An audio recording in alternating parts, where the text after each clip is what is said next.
Magandang hapon mga ka-happy hour. Narito ang mga balita para sa MBC TV Network News Update 3 PM edition.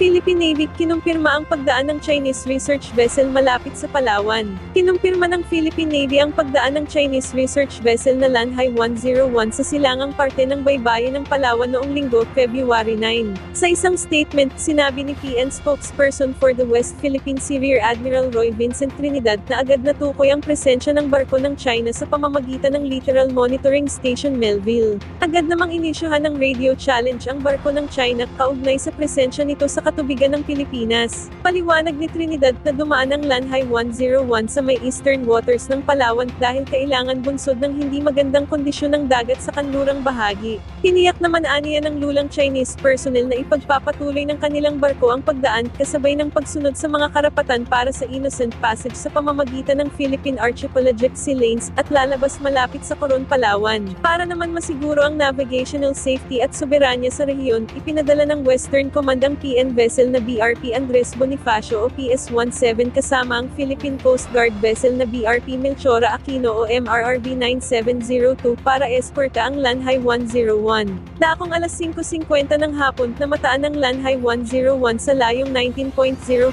nautical miles ng Tinituan Island, Cuyo, Palawan. Kaugnay nito, sinabi ng opisyal na nananatiling mapagmatsyag ang sandatahang lakas ng Pilipinas para subaybayan ang mga maritime activities ng barko ng China at muling pinagtitibay ang kanilang pangako sa pagpapanatili ng kaligtasan at seguridad sa buong kapuluan ng Pilipinas. Ang deployment din aniya ng Naval at Coast Guard assets ay nagsisilbing testamento sa collaborative approach sa pagtugon sa maritime challenges.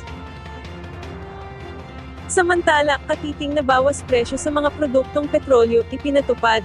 Magkakasabay na nagpatupad ng bawas presyo ang mga kumpanya ng langis.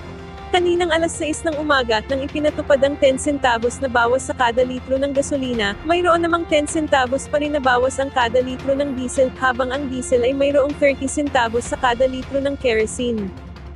Itinuturong dahilan ng Department of Energy ang pagtaas ng oil demand sa China at India, ganun ang pagpapatupad na dagdag na taripe ni US President Donald Trump sa ilang mga bansa. At yan ang mga balita para sa MBC TV Network News Update 3 PM edition. Abangan ang mga susunod na balitaan mamaya para sa 4 PM edition.